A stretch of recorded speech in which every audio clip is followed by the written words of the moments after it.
All right, so got a brand new camera finally. Got the little wireless microphone set up I'm testing out today. Hopefully everything works out good and get some better quality video. But anyhow, this is my, I think it's an 03 Honda CRF50 that has got a ton of stuff done to it. Everything from, this is actually a pre-lead band lift-in 125 motor. So there's an odd little thing that happened there. These early motors, they're way higher compression and make way more power than the newer ones. So like now to get one of these things that makes as much power as these older 125s, you're gonna have to get like a Daytona or one of the Piranha 190 engines and stuff like that. Those make about the same power as these older 125s. So we're talking, these little things are pushing like 30 to 38 horsepower, and they did it in garbage Chinese chassis and whatnot. But anyhow, awesome motor. This is a new old stock one of my buddies bought a long time ago and had just sitting in a box to use for something, and then I came across the Honda 50 with no engine on it, dirt cheap. So I was like, cool, I'm gonna start gathering stuff and build a cool early 2000s style pit bike that I would have wanted back in the day. So it's got a bunch of BBR parts on it and other miscellaneous stuff, but I've been trying to keep mostly with BBR stuff because they make the best of it. Eventually I want to get the BBR aluminum swing arm for it. I wanted to do the SP5 front end, but they quit making those triple clamps and stuff decades ago apparently. So I've got a knockoff of a Honda CRF70 front end on it, which I have a real Honda CRF70 front end. Hey, do you mind? Otis, come here. Come here. You're ruining it. You're making too much noise. I know the neighbors are doing yard work.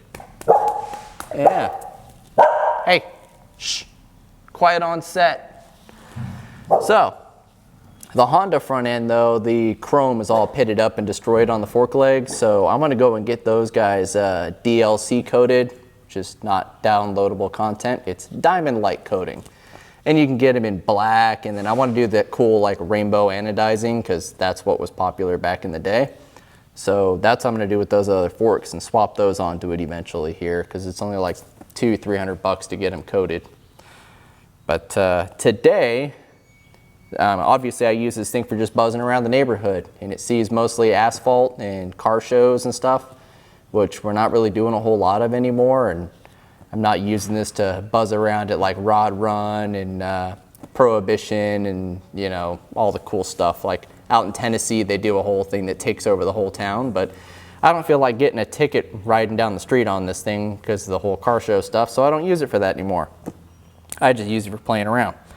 But a buddy of mine just got some property, he's wanting to set up a track, and his kids are getting into riding dirt bikes, and I got a buddy of mine, Brandon, his daughter is getting big into riding with the StaySick and stuff. So it's like, okay, so now I'm actually playing around in the dirt.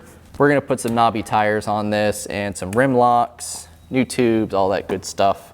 I do have to drill these aluminum rims to put rim locks in them because any pit bike, it's synonymous with them. You're gonna get flats all the damn time because no one ever puts rim locks in them from the factory. And if you try to run a low tire pressure on it, the tire will slip on the rim, it'll twist the inner tube, tears the valve stem off, you get a flat, ruins your afternoon. So we're gonna do everything to make it so it doesn't do that. But I guess I'll bring you guys in here and give you a little close-up of it because it's got some oddball, really cool goodies, such as this carbon fiber Yoshimura exhaust, which is just ridiculously huge for this little bike. Carbon heat shields, it's got a big old nibby, I think it's like a 28mm carburetor, oil cooler on it. I had to custom make the brake arm for this setup. That's all custom powder coat and stuff I did myself. All the little red anodized goodies on the bike. Got the Carson Brown signature bars, folding levers, cool stuff like that. Again, all the powder coating I did myself. Little crankcase vent I added to it up there. Same goes for the adapter bracket, so the cable operated brakes would work. Otis has got to ruin my shot. But yeah, the BBR billet gas cap, tall seat, which it's got a Guts Racing seat cover on there, but that's the, I think it's SDG who made that seat. I think it's what I saw in the seat pan. BBR longer lever, billet foot pegs. I've just got a cheapo chain guard on there for now until I can get the BBR swing arm, because the BBR swing arm comes with their chain guide. But it's got the heavy fork springs and stuff in there from BBR as well. So let's see what we got. Move my miscellaneous camera stuff out of the way. Oops, need that. So we are going to be rocking the Michelin Star Crosses. Focus. The lighting sucks because of the sun out there.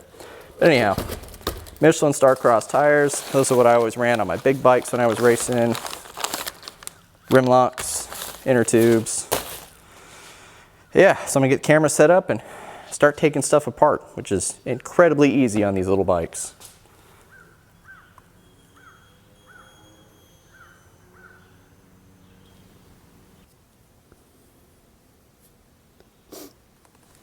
All right. Pretty simple stuff. 19 and a, I think it's a 14 millimeter. Doesn't really take squat to get this guy apart.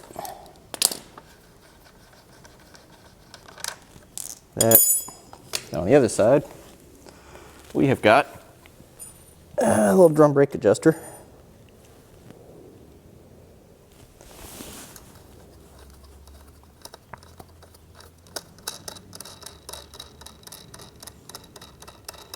It's one thing I do like about these little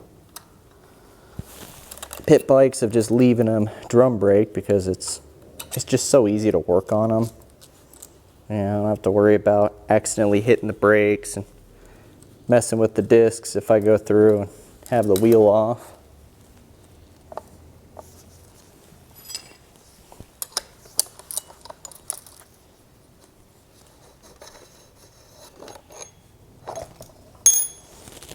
It is that easy to get this sucker apart. So now, get this over to the tire machine and break this guy down, because I'm going to have to drill a hole in this rim somewhere, whether it be up in between here or wherever, between some of the spokes, which I'm probably going to do it across from the valve stem just for the sake of weight, which, I mean, I'm not really going to balance these things, but anyhow, I'll put it across from it and have it in there somewhere. But anyhow. All right, so now get the air out, break this guy down. It's been a while since I've had to do tires this frickin' tiny, so this might prove problematic.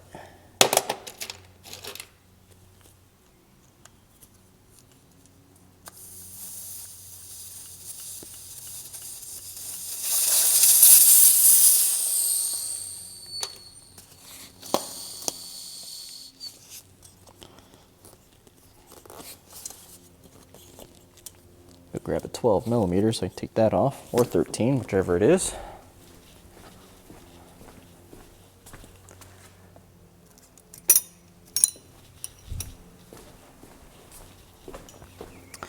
I'm betting it's going to be a 13, but I'll try it. Nope. 12 millimeter it is.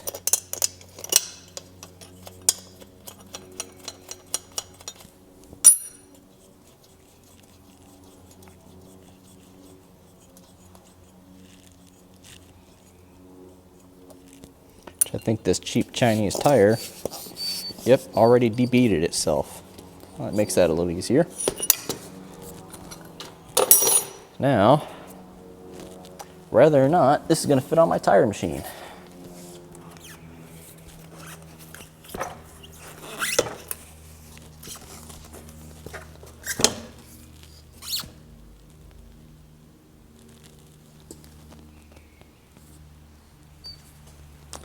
Yeah, I think it will.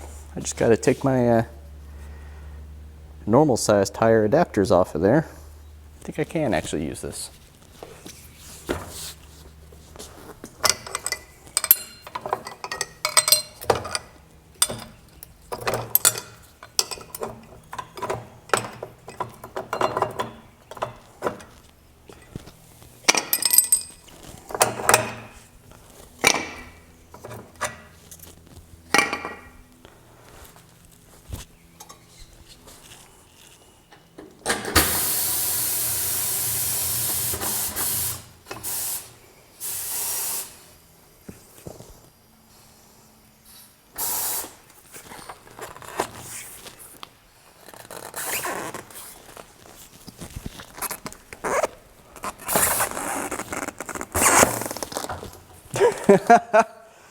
Oh my God, that's hysterical.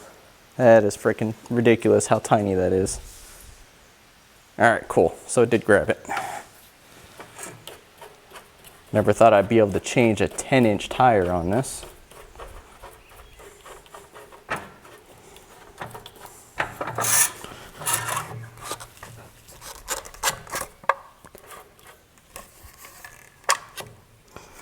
Yeah.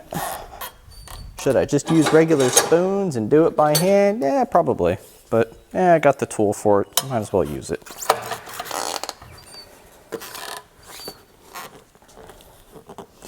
Or maybe not. This may not work. All right, looks like I'm gonna have to do it by hand. Oh well. That's why we got tire spoons.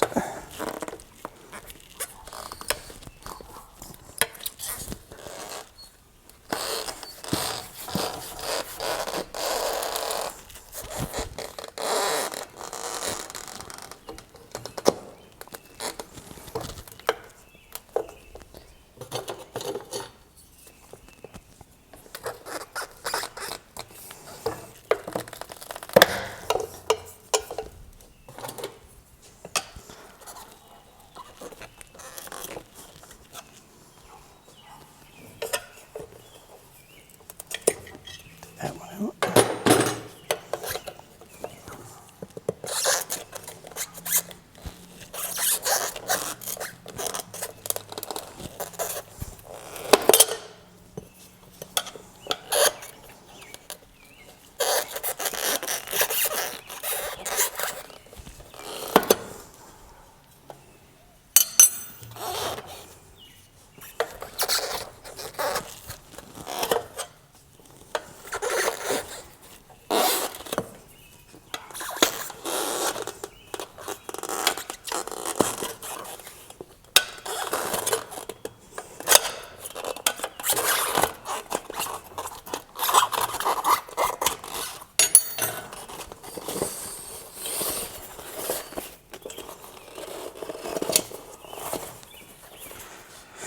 All right.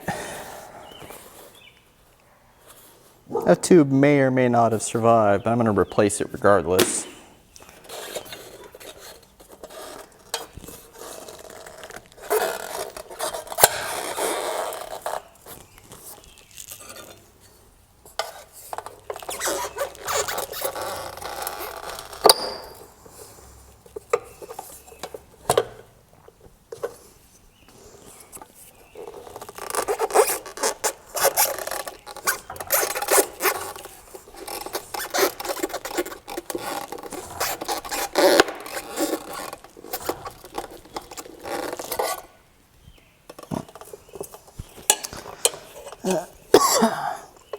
Why are you fighting me now?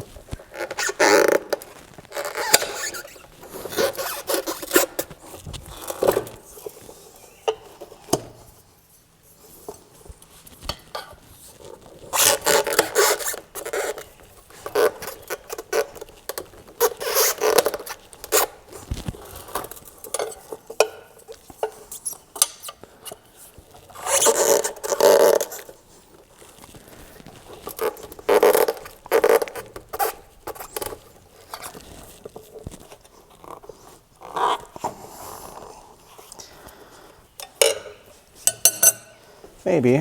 Just pull it off now. Yep.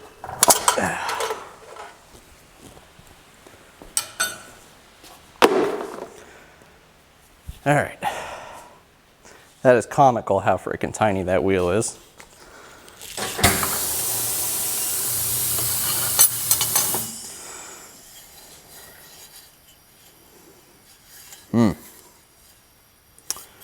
Right then.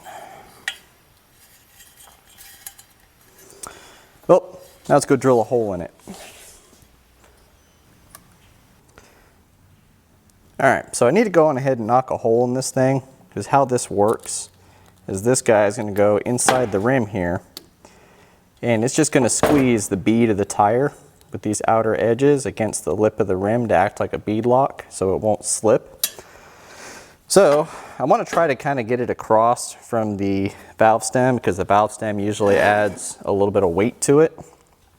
so to kind of counteract it a little bit.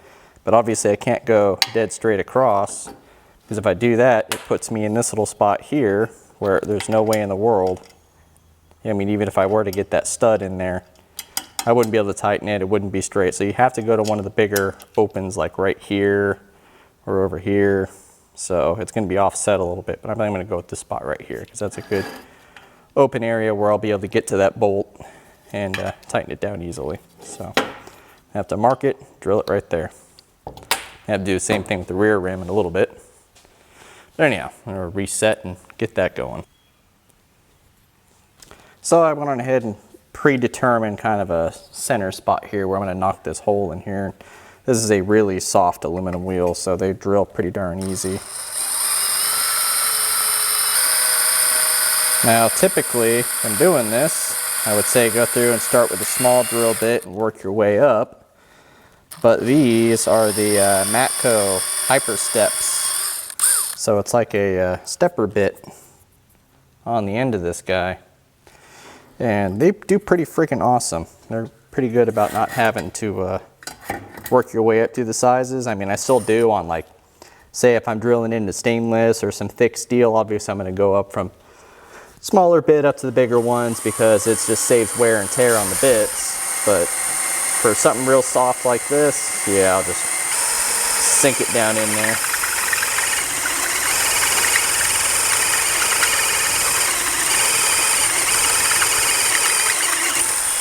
Because it'll chew through it like butter.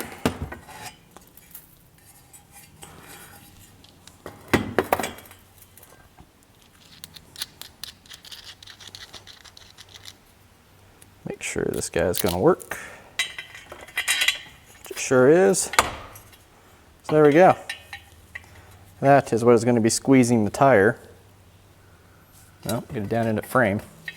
But anyhow, obviously you can imagine the tire sitting on there. That's going to squeeze the bead against the sidewall. Cool stuff. All right, now we're ready to start putting stuff back together. Also, another thing with dirt bike guys and whatnot, the rim strips, the little rubber strip that goes around there to protect the tube from these nipples, they tend to slip and whatnot, and if they move, you get a chance where this can rub and chafe its way through the inner tube. Electrical tape works pretty darn good. Doesn't really go anywhere. Otherwise, duct tape. Duct tape works great too. It's kind of a personal preference thing. Right now I have electrical tape on hand, so that's what I'm going to use. And then I'm still going to stick the rubber rim strip over it as well, but just for a little added, I'm going to do a round of this stuff too. So yeah, pretty simple. Just go through and get you a little section started. Do a good 5-6 laps around the whole rim with it and smooth that guy off. Electrical tape works good because it kind of stretches and sticks down in there nicely. And it happens to be the perfect width for what I'm doing right now.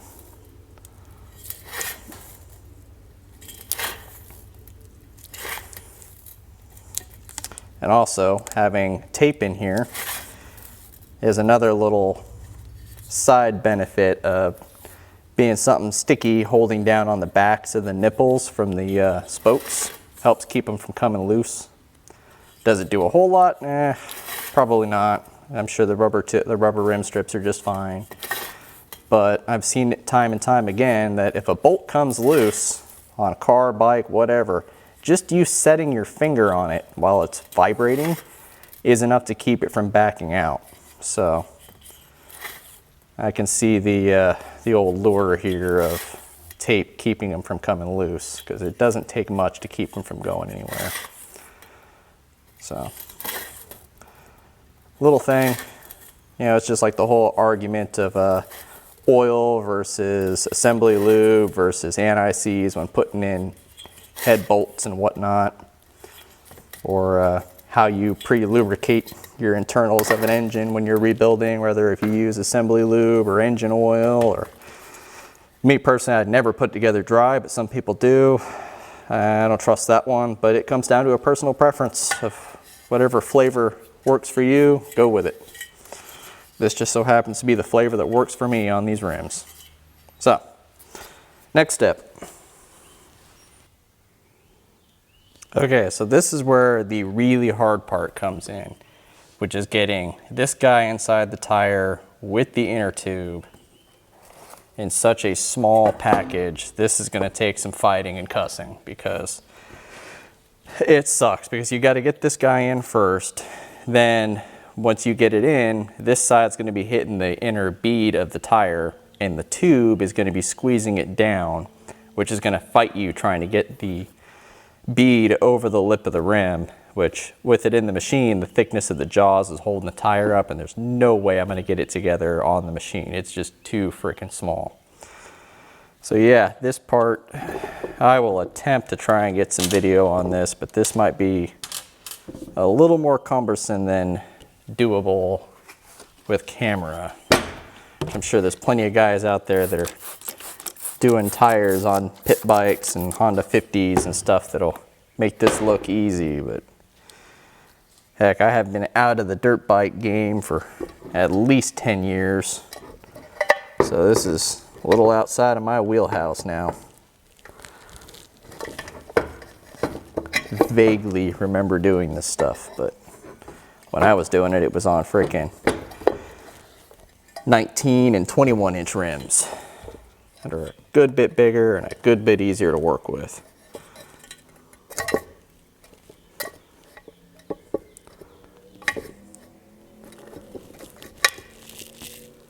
Get that rim lock to drop down in there.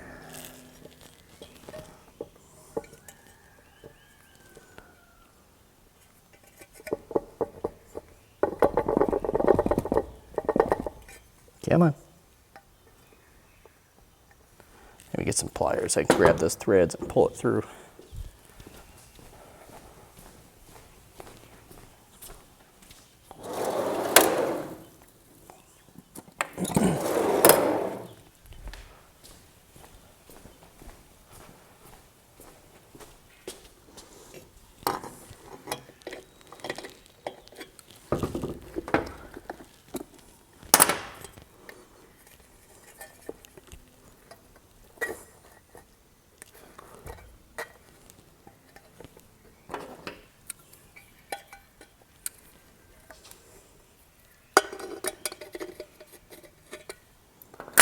Nope, that ain't gonna work. Try something else.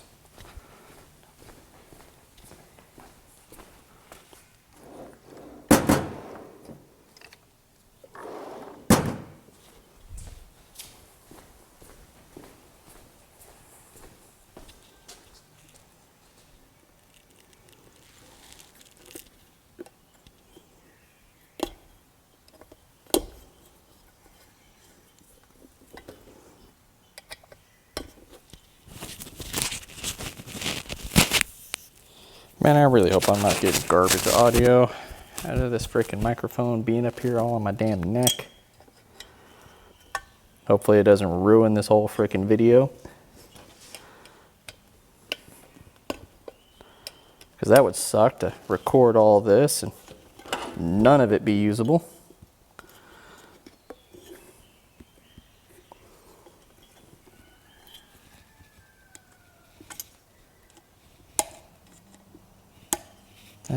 Maybe. Nope. Come on. Just need a couple threads so I can get a nut on there to start it. Just to hold the thing.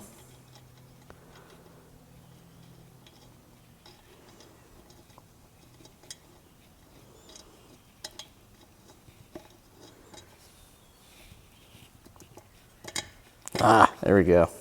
Plenty of room. Nice. Which I'm sure all of that was out of frame when I got it to pull through. Figures. But anyhow. That just started. Now the even harder part, which is going to be lube this guy up really good, get it in there on top of that, and then get the frickin' outside edge of the tire to drop in without pinching or damaging the new tube, which has to go in from this side. Yeah, this is gonna suck.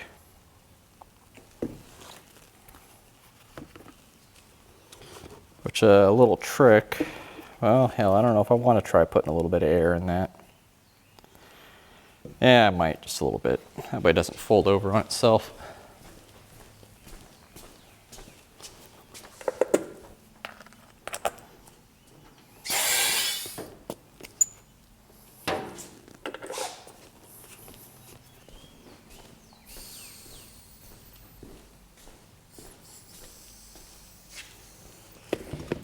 There, it's a little bit more, less likely to get caught up in between the tire and the rim while I'm putting this all together.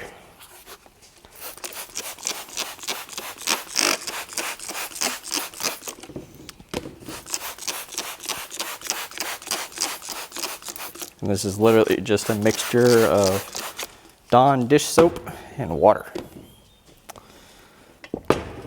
I've seen also you done this before is take the inner tube and put it in a trash bag full of baby powder, and that actually works really good too. But it's very messy, and you will definitely breathe in baby powder. It's not the greatest, but it does work. Or it can be super fancy, and you can buy the expensive tire slime and stuff that is actually for this. Me personally, I just work with what I got on hand because this stuff is expensive. You know what? I'm doing this wrong. I got to get the valve stem in first.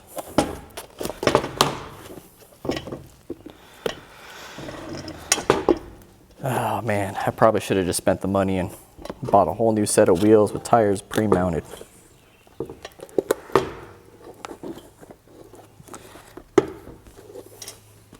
But then you get freaking junk Chinese tires, and you don't get rim locks. And yeah, if you want the good stuff, you gotta fight for it or pay someone to do it.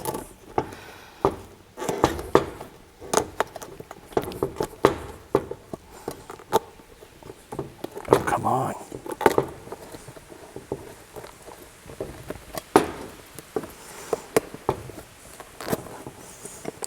Someone needs to teach me how to do a time-lapse video. That way I can just, in the editing process, just turn this into a fast time-lapse. So that way it doesn't turn into a frickin' 45-minute video of me putting one tire in. But anyhow, I'm gonna get the valve stem in that hole, get this tucked in all the way around. Then I gotta go through and get my spoons and work the bead on there. So it's pretty much that simple. I'm gonna fight with this inner tube off camera because that's just, it's gonna eat up so much freaking time. Nobody wants to watch that. So I'll be right back. Okay, update. I have finally got the valve stem through the frickin' rim. So that was a process of get it in there and with your two fingers pushing on it and looking through the little gap on this side over here to get it lined up and try to wiggle and work it and push the thing down through there, and then just put the nut on it to keep it from pulling back out on you. And then tuck the tube in the rim all the way around and make sure the low side of it is down in that groove. Otherwise you're gonna pinch it between the sidewall and the rim. It's a freaking bear. Oh my God. This is, it's not fun. But anyhow, so now I gotta try and get the actual sidewall seated, which typically on these, plan of action here is to start at the rim lock, because right here I can push in on it, which pushes the inner tube away from the rim and everything, so it's safe. So you can get this side pushed in first and then start working your way around. This is gonna suck. Okay, so getting this on was actually a little easier. I just have my two spoons on either side pressed in on that, see if we actually see it. Pressed in on the rim lock, it pushed the tube out of the way. Got it folded in. Once I got it to drop in there, it actually pulls past the rim lock, and now the rim lock's actually holding the sidewall of the tire so it won't slip out right there. So it'll make it a little easier to work my way around and start walking the tire in and hopefully not hurt the inner tube, but you have to still be careful feeling around in there. Like right now, what I'm doing is these have a little hook to them. So I'm coming in wide here and then bringing it up against the rim and just kind of pushing out to lightly feel for the tube so that I'm not catching it. Because there are a couple spots here I can actually feel it.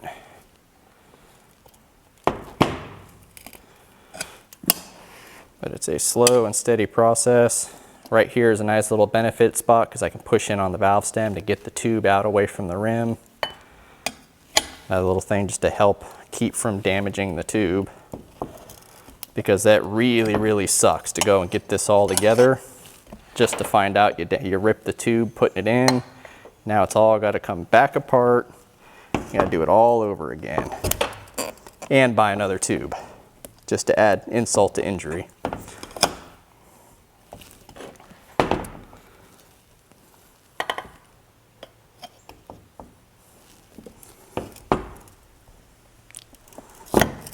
Another thing too is baby steps. You know, only come forward about an inch or so on this, because if I try to go way out here with the tire and try to fold this big section over, yeah, I'm just gonna end up putting flat spots in my rim and scarring stuff up, and it's not gonna work.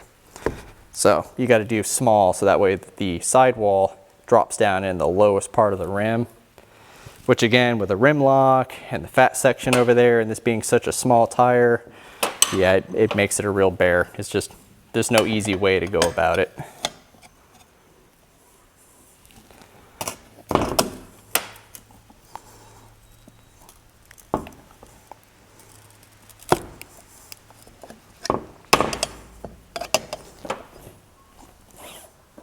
You also want to come back through periodically and push the sidewall down in sections that you've already got to try and help get it down in there. Down here at the end is where it's going to get to be a real pain.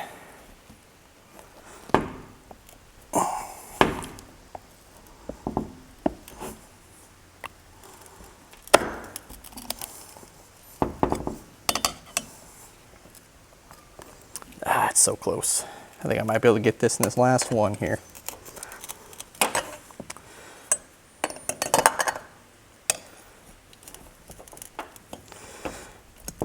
Ah, crap. I'm scratching up my rim. I already know it. I mean, it's not like it wasn't already scratched and scarred up because it's a dirt bike. But still, it sucks.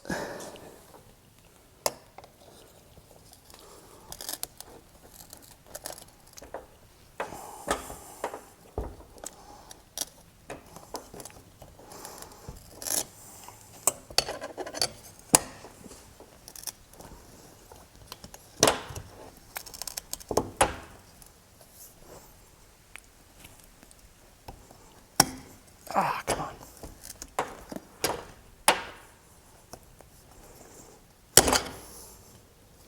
Trying to do this without going in too far, because if I go in too far, I'm going to push down on the inner tube and I'm going to pinch it. So I've got to try to get it just barely on the edge of the rim and roll it over without protruding in. It sucks. I don't know why I'm trying to like watch my language or whatnot. This ain't no kid-friendly channel, but I'll just say that it sucks a million times.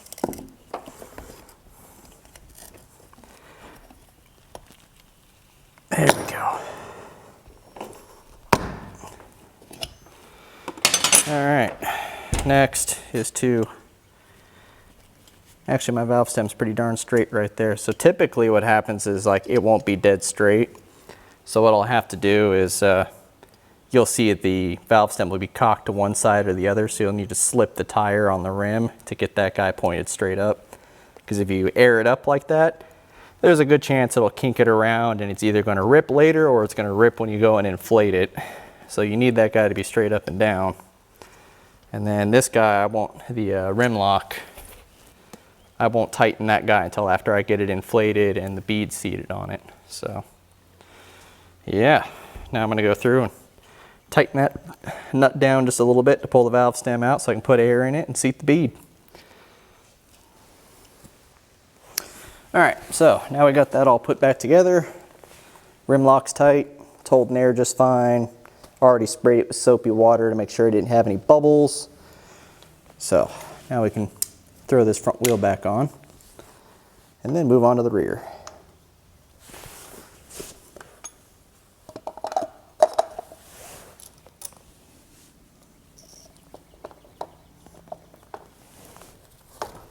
It's one thing I love about these little bikes, is they are just so remarkably simple. Minus the fact that it's very light and I'm about to knock it off of the freaking stand and drop it on the floor, but that's besides the point.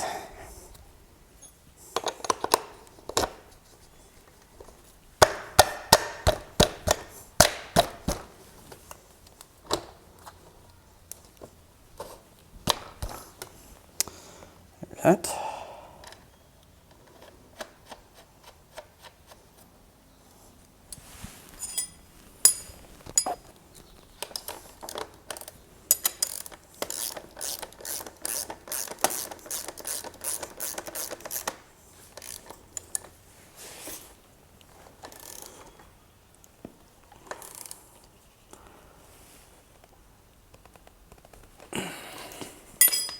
There you go. Bring you around. Yeah. All right.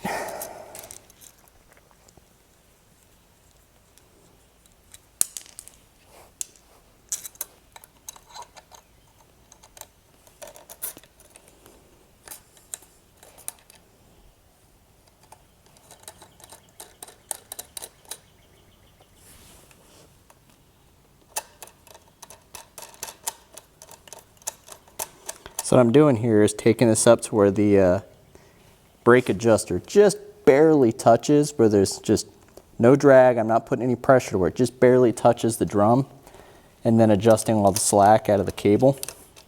It's literally the same way you adjust drum brakes on a car or something like that. You'll bring it out to where it just has the ever so slightest drag. Like right there, I've got them too tight. So I'm gonna back that off a little bit.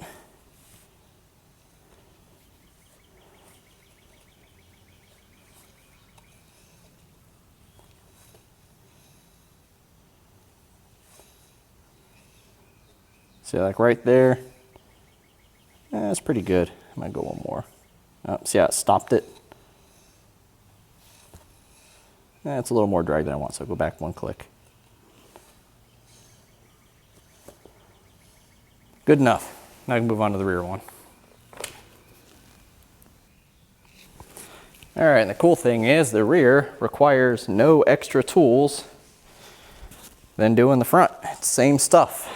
The only difference is instead of having a cable back here, I've got a powder coated rod. So take my adjuster off.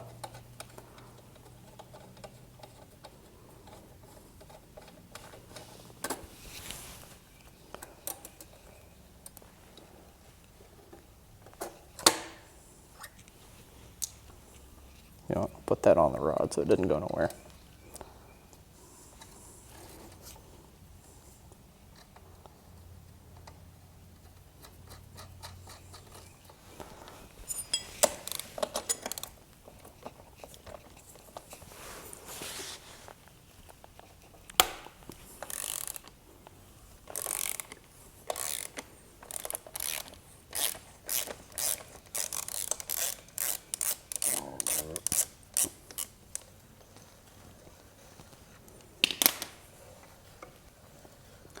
So any of you guys follow the, what was it? The latest and greatest video game turned TV adaptation, The Last of Us, there we go. Like, I was never really a fan of the game to start with. Like, it's cool and all, don't get me wrong, it's just not my cup of tea. But anyhow, like, what's with all the controversy over the lesbian chick who played Ellie, who looks absolutely nothing like Ellie at all, even the slightest bit? But anyways, like, I've seen all the memes a million times where she looks like fucking Buzz Lightyear. Now, I did watch a little bit of the first season, and no, she like that was the one thing that got me was she like looked absolutely nothing like the character she was casted to play. And personality wise, I thought she was just absolutely the most annoying person I had ever seen on TV. Like she was as bad as Peggy Hill. I can't stand her personality. The greatest thing I'd have to say about The Last of Us, the TV series, was freaking, what's his name from Parks and Recreation? The guy who played Ron Swanson. Nick Offerman, that's his name. He played some doomsday prepper like towards the end of the series that ended up being gay. And oh my God, to see Ron Swanson be a gay guy, oh my God, it was fucking hysterical. Oh, that cracked me up. That was so damn funny. But anyways, like, he honestly, I think, was the highlight of the first season. The man saved it. Him and Joel, the guy who played Joel's really great. I like his character.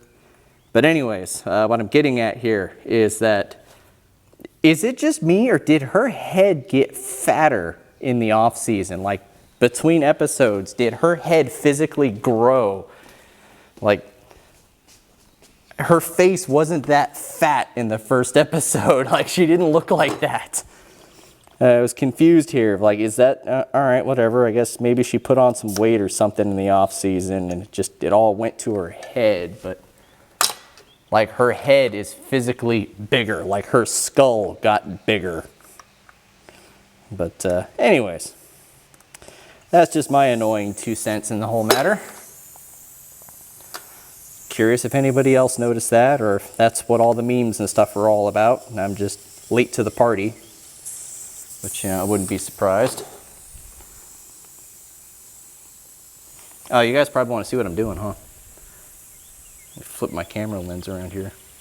So now I got a fancy screen so I can see what you see from in front of the camera. Still learning how to use this stupid thing. And I say stupid because it was $1,000 for a camera. Went into the place expecting to spend, it's like $500 to $700 on the high side. That'll give me, the basics to get going. Man, was I wrong.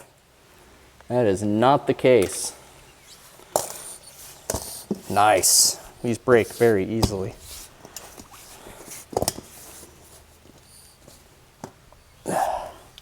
Yeah, usually I gotta go through and put these things in here and use the bead breaker to get them to separate, but not the case with this one. I don't know if you can see it, you can probably see that in the video, that massive flat spot I put in this guy. Like I said, they're soft rims. But yeah, maybe I'll beat the crap out of that with a dead blow hammer in a few minutes here after I get the tire off.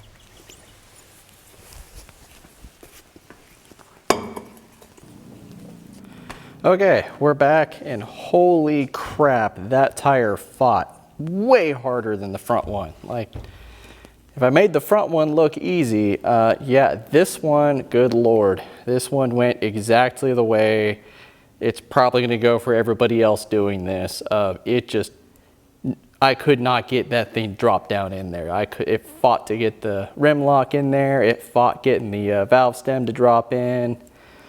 Then once I got it all in there, usually the rim lock down there at the bottom holds the sidewall, so I could work my way around like I did on the front one. And wouldn't you know it, it slipped out past the damn thing, and it just, man, that sucked.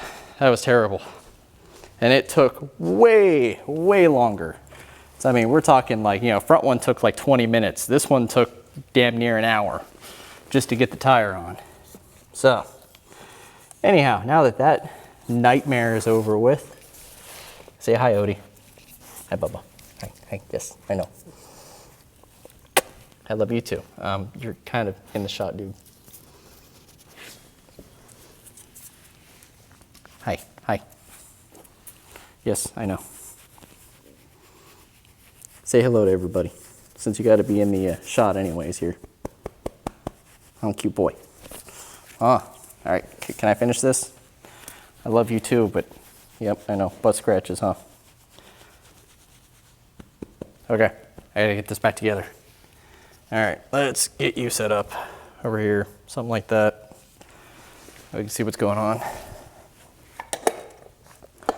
That goes on. That I can set afterwards. Fantastic.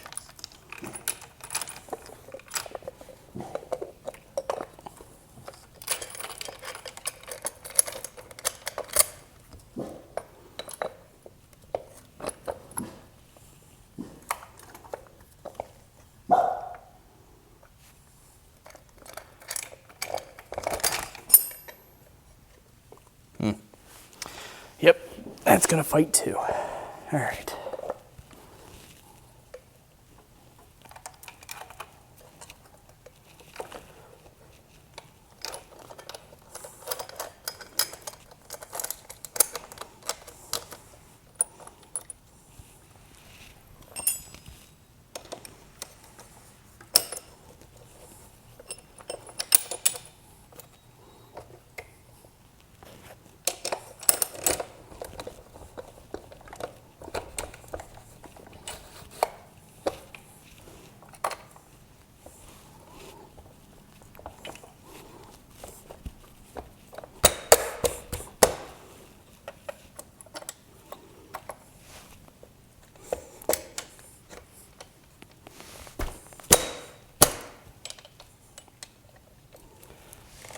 There you go.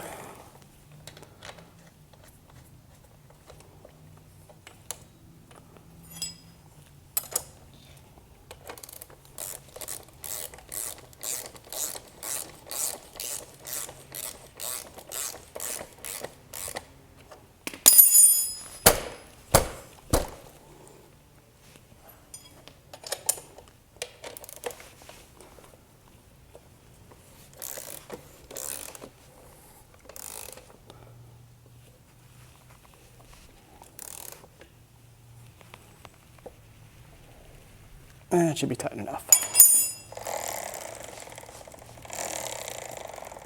Rim's a little wobbly.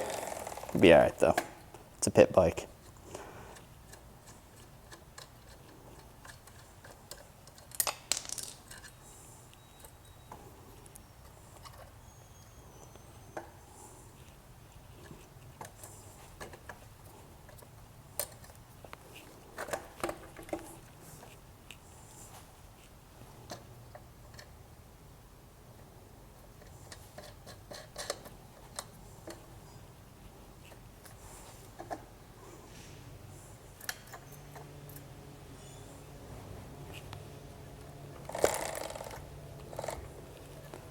Bring the pedal up a little bit.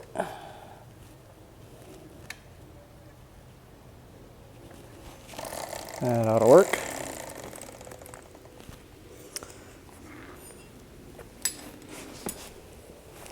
All right. And there she is with the new Michelin Starcross dirt tires.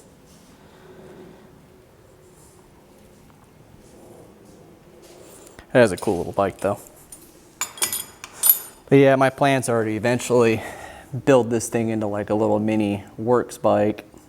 So I got all the, collecting all the little billet pieces and drilled the back fender, you know, little stuff. Like the exhaust, that's actually not, that is a real Yoshimura muffler, but the head pipe I modified and made myself. But that's actually a sport bike muffler that's been cut way down. And I made my own flange and stuff up there to put it on there because way back in the day, they made a Yoshimura tri-oval for the Honda 50s, but that pipe has long since been discontinued. Like, you can't get that anymore. But I wanted the tri-oval, and the only tri-oval they had, or at least that I could find, was a damaged sport bike muffler, which is dimensionally similar in size, produces the same sound. So I was like, all right, cool, I'll just cut that down and make my own since I can't buy one. But I've been trying to find a bunch of like old school stuff. So there's a cam gear cover that they made, that BBR did way back when, that was finned and had their logo machined in the side of it. And they since discontinued that as well. And I've been trying to find one of those because I really want one for the other side. Lightspeed made a carbon fiber ignition cover and gas tank cover for it that I really want, which I think Fast 50s, they have it on their website, but I've never seen it in stock. So I don't know if they can still get it or not. It'd be freaking cool if they can, because I'll definitely get it. Or if I could get the old school BBR graphics for it, I'd love to do that, but those are long since gone. I may have to get some like custom ones made, but I don't know. For the meantime, it's a cool little bike. So yeah, quick little shot of it running. By the way, that's not some little Chinese kicker arm. That's a freaking Honda CR80 kicker arm.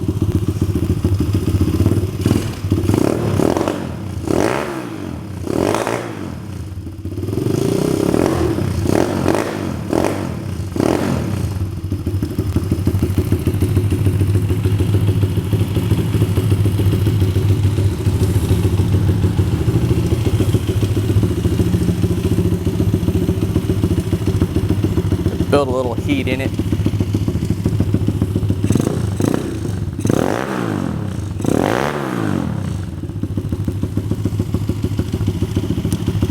I think that carburetor is getting a little gummy. I'm gonna have to go run it down the road. So anyhow, I'm gonna go do that. I'll catch you all in the next one.